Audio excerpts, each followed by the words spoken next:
Hello students, चलिए आज हम chapter number 6 physical and chemical changes की रीडिंग करेंगे. Okay, so children, in this chapter you will learn about the physical and chemical changes. As I have told you earlier also, before understanding any chapter, you should always read the chapter thoroughly, clearly, and with understanding you have to read. So I want every one of you to open your science textbook for class science, page number 58, lesson number 6, physical and chemical changes.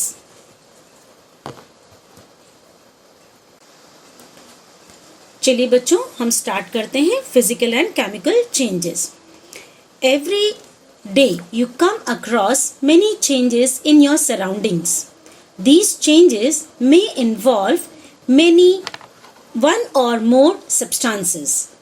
For example, your mother may ask you to dissolve sugar in water to make a cold drink. Making a sugar solution is a change. Similarly, setting curd from milk is a change. Sometimes milk becomes sour. Souring of milk is a change. Stretched rubber band also represents a change. बच्चों, इस paragraph में आपको बताया गया है कि रोज़ाना आप कई चेंजेस को अपने चारों तरफ देखते हैं.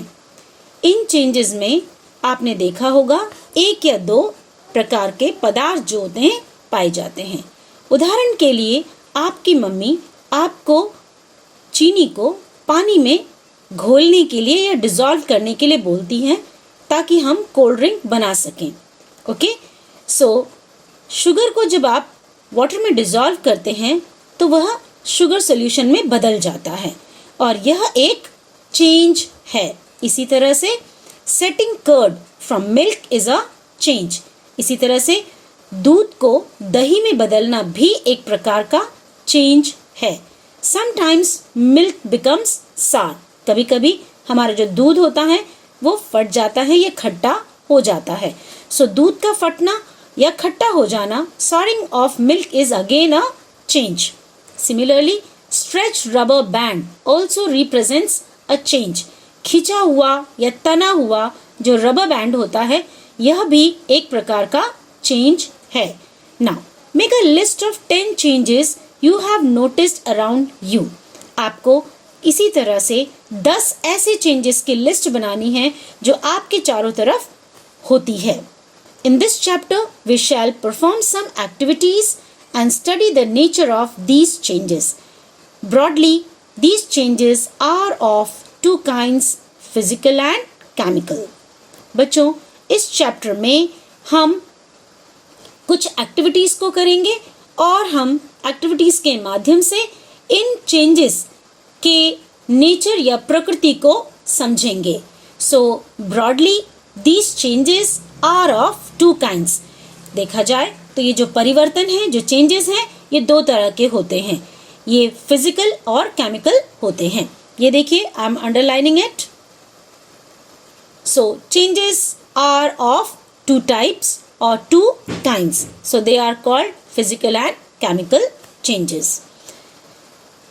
Let us understand topic physical changes 6.1. To understand this topic, we need to do one activity. So activity number 6.1. Cut a piece of paper in 4 square pieces. Cut each square pieces further into 4 square pieces. Lay these pieces on the floor or a table so that the pieces acquire the shape of the original piece of paper. बच्चों, आप figure 6.1 देखिए. आई hope you can make it out. The figure 6.1. Here what it is done, आपको एक paper लेना है और उस paper के 4 टुकड़े करने हैं, 4 स्क्वायर पीसेस करने हैं और अब हर स्क्वायर पीस को फर्दर 4 स्क्वायर पीसेस में कट कर देना है.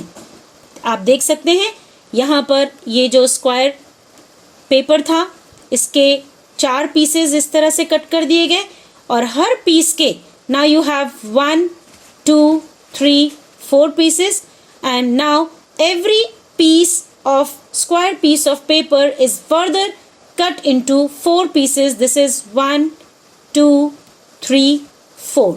अब आपको इन पेपर्स को टेबल पर या फ्लोर पर बिछाना है जैसा कि ये पेपर पहले था, जैसा इसका पहला ओरिजिनल शेप था. Okay, obviously you cannot join the pieces back to make the original piece, but is there a change in the property of the paper? बेटा, आप इन पीसेस को जोड़ नहीं सकते, लेकिन क्या, मेरा प्रश्न है कि क्या आप इन पेपर्स की प्रॉपर्टी में कोई चेंज देखते हैं? क्या प्रॉपर्टी बदल गई है पेपर्स की? Only the shape or the size of the paper is changed. Okay, shape तो वही स्क्वायर है, पहले भी स्क्वायर पेपर था, अभी छोटे छोटे स्क्वायर्स हैं, तो साइज जो है चेंज हो रहा है, पर चेंज हुआ है. So it is again a change. Let us go to the activity number 6.2. Collect the chalk dust lying on the floor near the chalkboard in your classroom, or crush a small piece of chalk into dust. Add a little water to the dust to make a paste. Roll it into the shape of a piece of chalk. Let it dry. Did you recover chalk from the dust? इस activity में आपको अपनी classroom में जो board के पास जो chalk की जो डस्ट होती है उसको इकट्ठा करना है, और या फिर आप कोई एक छोटा सा चॉक का पीस लीजिए, उसको क्रश करिए और उसकी डस्ट बना लीजिए, और अब उसके अंदर थोड़ा सा पानी डालिए.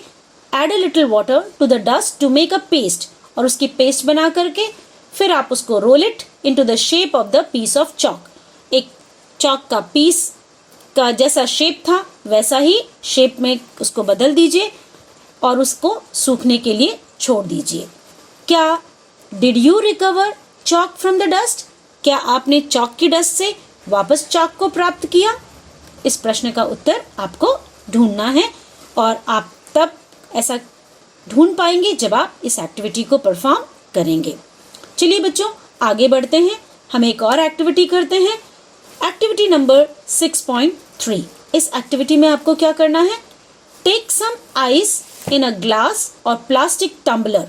आपको एक ग्लास में या प्लास्टिक के टम्बलर या ग्लास में आपको आइस क्यूब्स को लेना है. Melt a small portion of ice by placing the tumbler in the sun.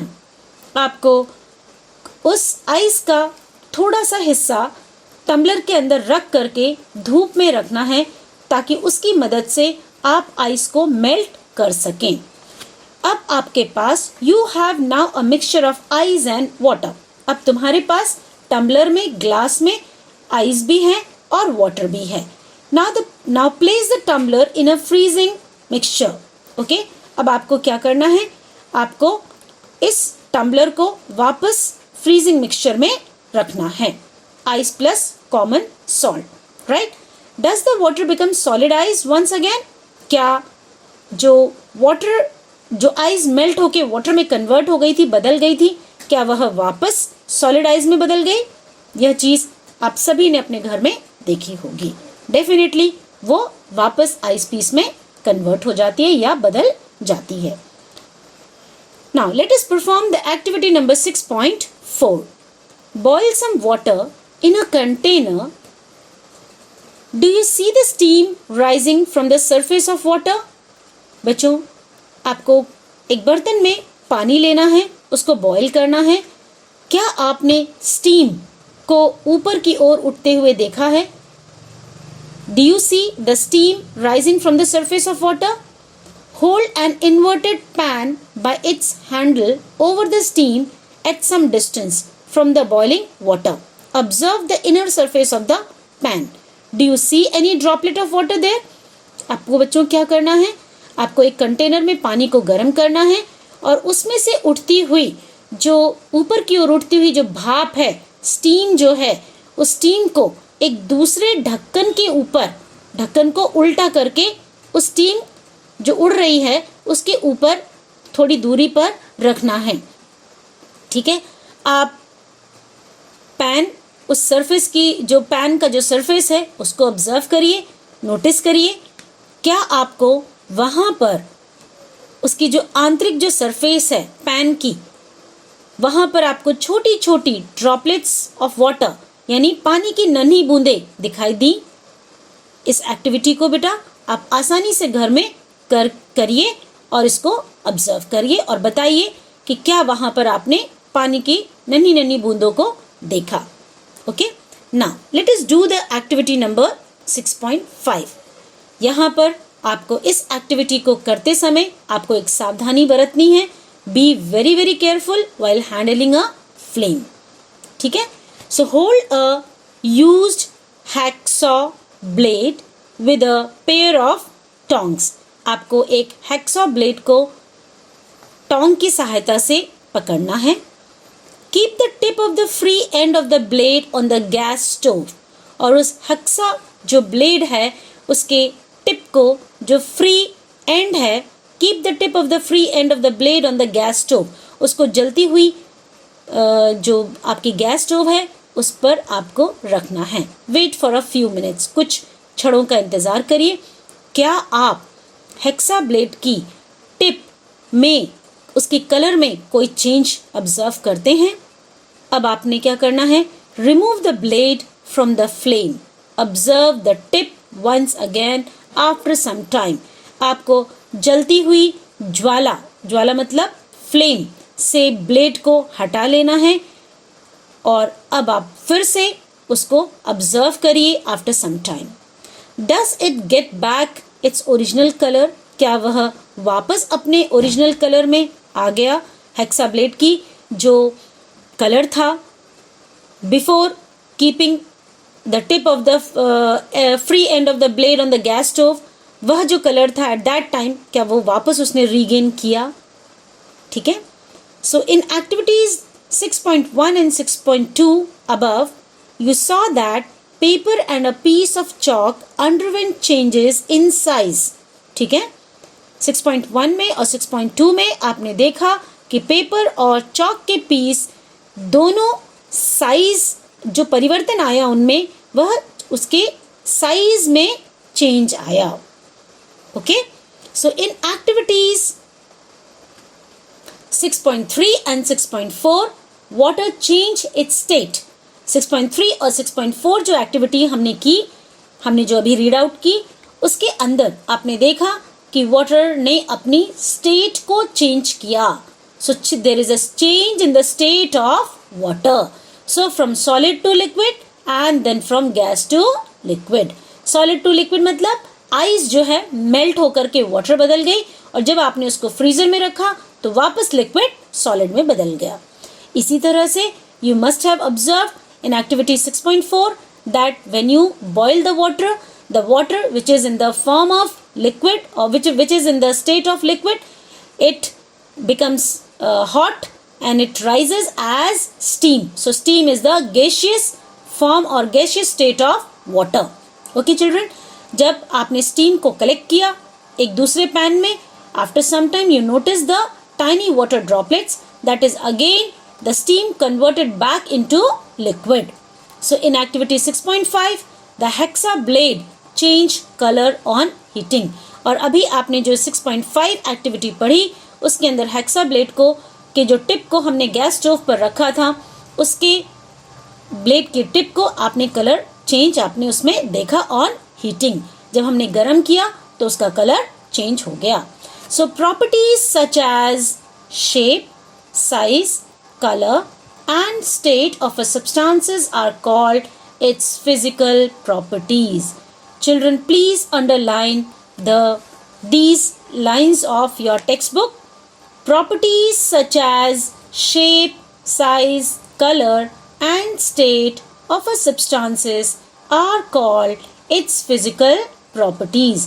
कोई भी substance की जो शेप होता है, जो साइज होता है, उसका जो कलर होता है, उसका जो स्टेट होता है, ये सभी उस सब्सटेंस की फिजिकल प्रॉपर्टीज कहलाती हैं। A change in which a substance undergoes a change in its physical properties is called physical change. So children, what is physical change? So again I'm underlining, what is physical change? Physical change is a change in which a substance undergoes a change in its physical properties. बच्चों, बहुत simple है इसको समझना कि जब किसी substance की physical property में चेंज आता है तो ऐसे चेंज को हम फिजिकल चेंज कहते हैं. सो फिजिकल प्रॉपर्टी क्या होती है? सब्सटेंस का शेप बदल गया, सब्सटेंस का साइज बदल गया, उसका कलर चेंज हो गया या उसका स्टेट बदल गया.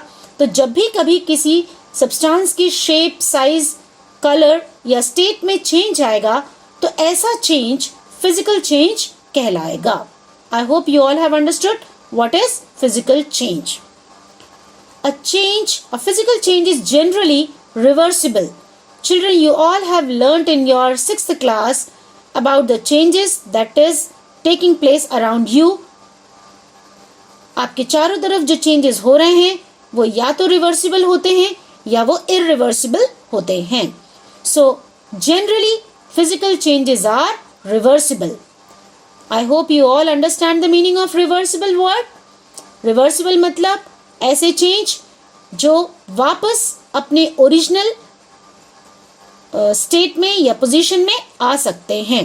Like as you have seen in the activities that you have read recently, 6.3, 6.4, 6.1, 6.2, right? So in 6.3 and 6.4, the state was again changed from solid to liquid and then from liquid to solid.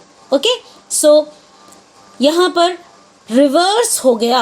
Reverse मतलब वापस, if it is brought back into its original form. Okay?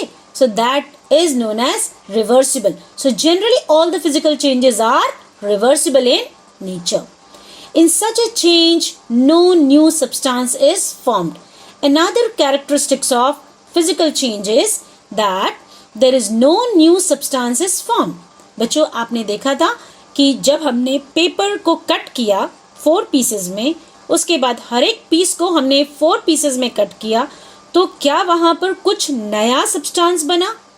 No, nothing new is formed.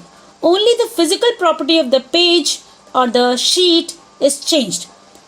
और कौन सी physical property change हुई बेटा? Size of the paper was changed. Okay? So let us consider the other kind of change. चलिए अब हम दूसरे प्रकार के चेंज के बारे में पढ़ते हैं. So topic 6.2 chemical changes. A change with which you are quite familiar is the rusting of iron. If you leave a piece of iron in the open for some time, it acquires a film of brownish substance. This substance is called rust and the process is called rusting. Children, आप सभी rusting of iron जैसे change से बहुत familiar हैं. Okay? यानी rusting of iron का मतलब है लोहे में जंग लगना, और हम सभी इस चेंज से भली भांति अवेयर हैं. अगर तुम किसी लोहे की वस्तु को ओपन में कुछ समय के लिए, ओपन एरिया में कुछ समय के लिए छोड़ देते हो तो it acquires a film of brownish substance. उसके ऊपर एक ब्राउनिश कलर का सब्सटेंस की फिल्म जैसी चढ़ जाती है. ये सब्सटेंस, ये जो ब्राउनिश सब्सटेंस है, it is nothing but the rust, जिसे हम जंग कहते हैं. So this brownish colour film और substance which is present on the surface of iron which is kept in the open is nothing but the rust. So what is rust? Rust is the brownish coating over the iron substance which is kept in the open, and this process is called as rusting.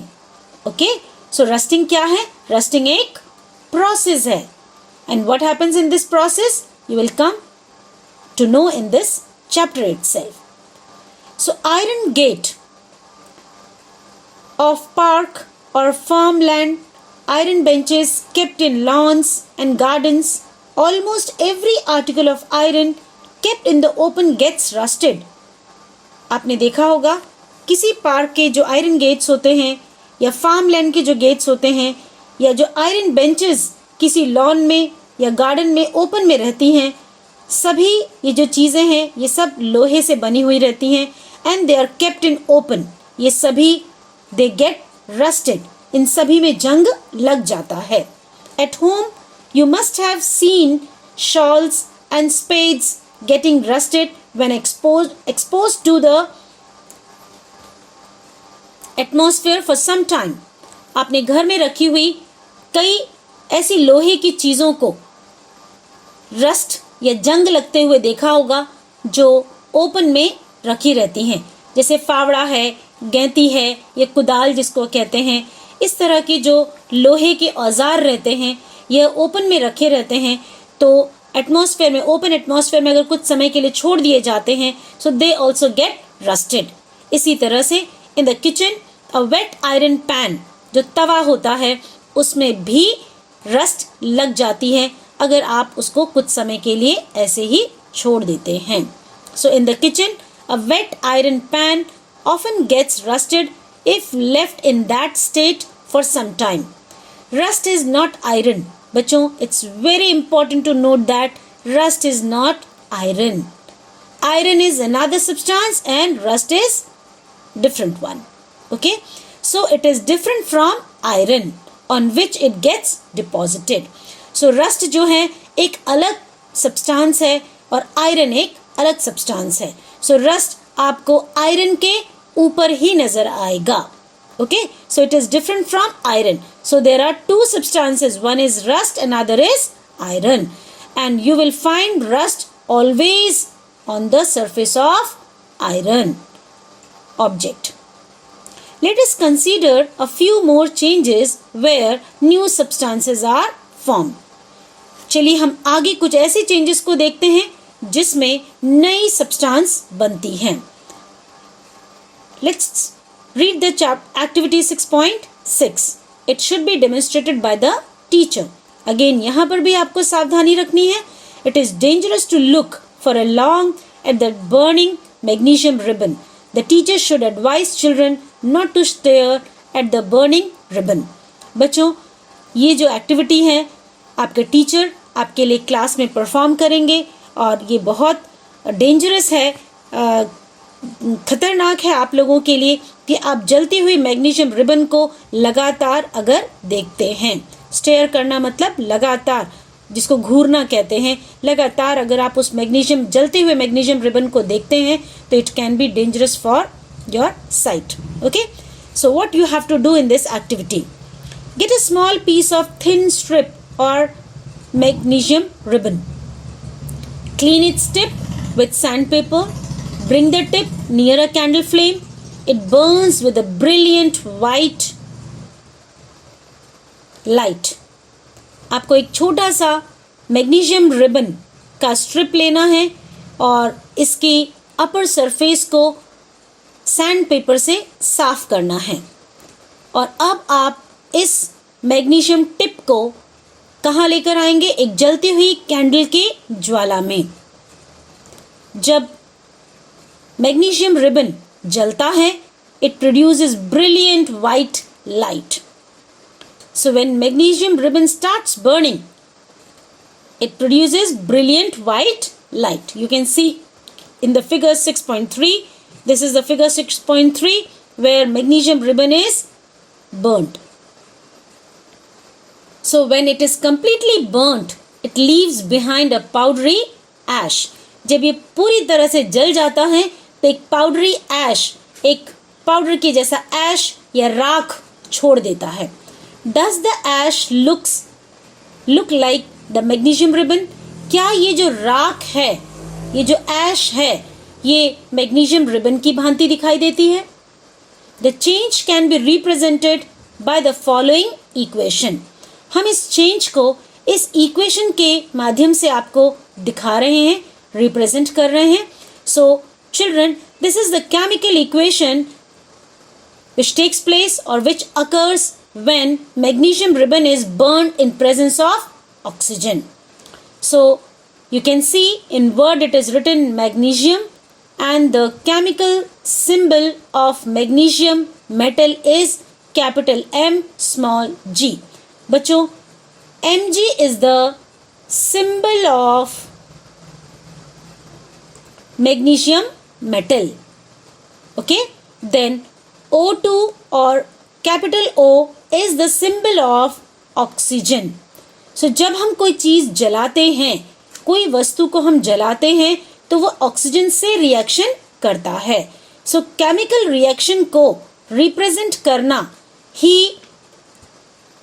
Equation है. ठीक है. So when chemical change और chemical reaction is represented by using chemical symbols and formulas, okay, then it is called chemical equation. So you can see the chemical equation of burning of magnesium. So you can see here magnesium is when burnt in presence of oxygen, then it produces magnesium oxide. बच्चे आप देख सकते हैं magnesium oxide का formula capital M small g and capital O. So capital M G O is the formula for the new substance that is formed is called magnesium oxide. बच्चों आपको समझ में आया होगा. ये जो चेंज हुआ है जब आपने मैग्नीशियम रिबन को जलाया तो मैग्नीशियम ऑक्साइड की ऐश फॉर्म हुई. क्या ये मैग्नीशियम ऑक्साइड की ऐश मैग्नीशियम रिबन की तरह दिखाई देती है? Certainly not. तो ब्लू बॉक्स को देखिए. The equations here are different from those in mathematics. बच्चों I said this is a equation. So जब हम किसी केमिकल रिएक्शन को इक्वेशन के माध्यम से दर्शाते हैं तो उसे ही हम केमिकल इक्वेशन कहते हैं. ये केमिकल इक्वेशन मैथ्स की केमिकल इक्वेशन जैसी नहीं है. ओके जैसा मैथमेटिक्स में आप इक्वेशन देखते हैं उससे ये बहुत डिफरेंट है. So in equations of this kind the arrow implies becomes. ये जो एरो आपको दिखाई दे रहा है इसका मतलब होता है कि जब मैग्नीशियम और ऑक्सीजन प्लस का साइन बताता है कि दोनों का आपस में रिएक्शन हुआ है, तो जब ये रिएक्ट करता है तो क्या बन जाएगा? Becomes. So this arrow mark implies becomes. So no attempt should be made to balance chemical equation at this stage. हम इस equation को balance नहीं करेंगे. Okay? Now collect the ash and mix it with a small amount of water. Stir the mixture well. Test the mixture with blue and red litmus paper. अब आपको क्या करना है बेटा? इस एक्टिविटी में आपने जो ऐश मिली है, आपको मैग्नीशियम रिबन को जलाने पर जो ऐश मिली है, जो राख मिली है, उस राख को आपको थोड़े से पानी के साथ उसको मिक्स कर देना है और उसको घोल लीजिए. इस तरह से एक एक्वस सॉल्यूशन बन जाएगा. और अब आप इस मिक्सचर को चेक करेंगे या इसका टेस्ट करेंगे blue litmus and red litmus paper से. Does the mixture turn red litmus into blue? Does the mixture turn blue litmus into red? On the basis of this test, how do you classify the aqueous solution as acidic or basic? बेटा यहाँ पर क्या mixture ने red litmus को blue में बदल दिया? क्या मिक्सचर ने ब्लू लिटमस को रेड में बदल दिया? On the basis of this test, इस टेस्ट के बेसिस पर क्या आप इस aqueous solution को क्लासीफाई कर सकते हैं as acidic or basic solution? On dissolving the ash in water it forms a new substance. So जब आप ऐश को, मैग्नीशियम ऑक्साइड की ऐश को वाटर में डिसॉल्व करते हैं तो एक नया सब्सटेंस बन जाता है. So this change can be written in the form of the following equation. Look here. This is the chemical equation. So when you put the ash into water, then what happens? You stir the ash into the water and a new substance is formed, and that new substance is called magnesium hydroxide. Children, MgO is the ash. Water, you all know, and the formula for water is H2O. So when MgO plus water are made to react with each other, they form a new substance called magnesium hydroxide, MgOH twice. So this is a formula for magnesium hydroxide. So magnesium hydroxide is a new substance which is formed on dissolving the magnesium oxide into water.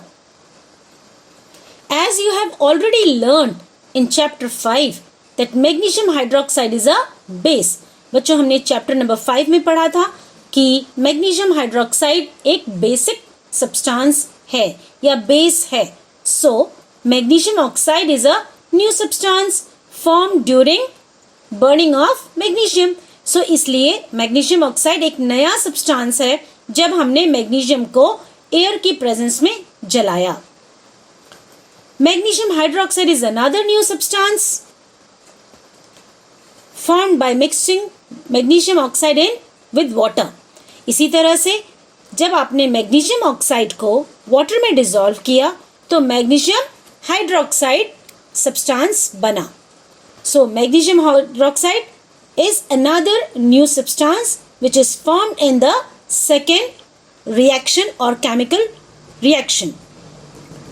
I hope children you have understood this activity number 6.6 in which we burnt the piece of magnesium. We obtained the ash of magnesium oxide and we dissolved this magnesium oxide ash into the water.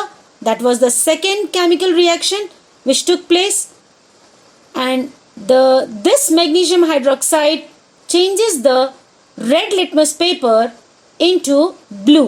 So this test indicates that the substance formed after dissolving magnesium oxide in water is basic in nature.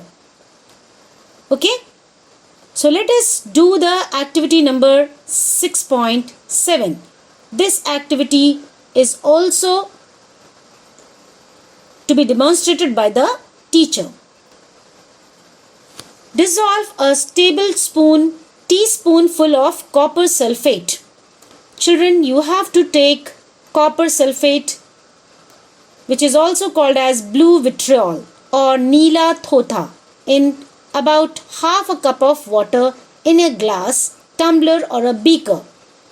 आपको 1 चम्मच copper sulphate salt लेना है जिसे हम blue vitriol या नीला थोथा कहते हैं, और आधे कप पानी या ग्लास में आपको इसको डिसॉल्व कर देना है. चाहे तो आप किसी ग्लास में इसको डिसॉल्व करिए या किसी बीकर में करिए. Now add a few drops of dilute sulphuric acid to the solution. जब आप ब्लू विट्रॉल या नीला थोथा या कॉपर सल्फेट को आधे कप पानी में डिसॉल्व करते हैं और उसी में डाइल्यूट सल्फ्यूरिक एसिड की कुछ बूंदें डालते हैं तो आपका जो सॉल्यूशन है वो जल्दी तैयार हो जाता है और कॉपर सल्फेट आसानी से पानी में घुल जाता है. You should get a blue coloured solution.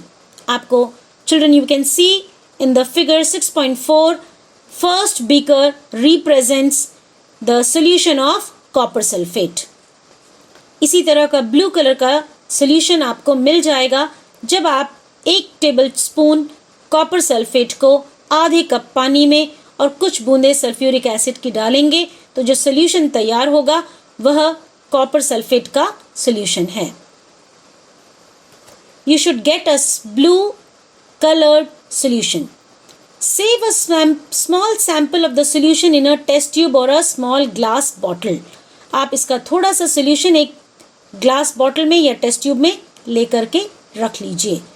Drop a nail or a used shaving blade into the remaining solution. आपको बाकी जो solution है, बीकर के अंदर जो solution है उसके अंदर आपको एक लोहे की कील को डालना है या फिर आप used shaving blade को डाल दीजिए. Wait for half an hour और सो, आपको आधे घंटे तक इंतज़ार करना है या थोड़ा सा ज़्यादा भी करना पड़ सकता है। Observe the colour of the solution, आप सोल्यूशन के कलर को ऑब्जर्व करिए। Compare it with the colour of the sample solution saved separately. अब आपने जो टेस्ट ट्यूब में या एक बीकर में आपने जो थोड़ा सा सैंपल कॉपर सल्फेट का निकाल कर अलग रख लिया था, उसे कंपेयर करिए इस दूसरी फिगर के साथ या सैंपल के साथ जिसमें आपने ब्लेड को डाला है। So children, in figure 6.4 you can see the change in the color of the copper sulfate. In first figure you can see the blue colored copper sulfate, and whereas in the second figure you can see the greenish color solution. So this greenish colored solution is nothing but the iron sulfate solution. Okay, so you can find the change in the color of solution. So do you see any change in the color of the solution? Yes. Take out the nail or the blade. Has it changed in any way? ये जो blade आपने इसमें से बाहर निकाली, क्या इसके अंदर कोई चेंज आया है? The change that you notice are due to a reaction between copper sulfate and iron. ये जो परिवर्तन आपने देखा है, ये कॉपर सल्फेट और आयरन के बीच होने की वजह से हुआ है। सो ये जो कलर में आपको चेंज दिखाई दिया है, it is all because of the reaction between copper sulphate and iron. The change of color of the solution from blue to green is due to the formation of iron sulfate, a new substance. बच्चों देखिए, ये जो blue colour का solution था ये green में change हो गया।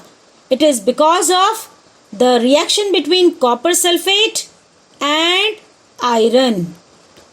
लोहा और कॉपर सल्फेट के बीच में जो रिएक्शन हुआ उसके परिणाम स्वरूप एक नया सब्सटेंस बना और उस नए सब्सटेंस का नाम है iron sulphate. So iron sulphate is a new substance which is formed as a result of reaction between copper sulphate and iron nail or iron blade.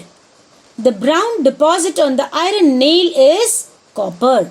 आप देखिए यहाँ अगेन फिगर 6.4 में ये जो ब्लेड बाहर आपने निकाली है, it appears reddish in colour. So this reddish color is of copper. So the brown, reddish या brownish color जो आपको दिखाई दे रहा है, ये किसका है बेटा? It is of copper, which is again another new substance. So we can write the chemical equation for this reaction.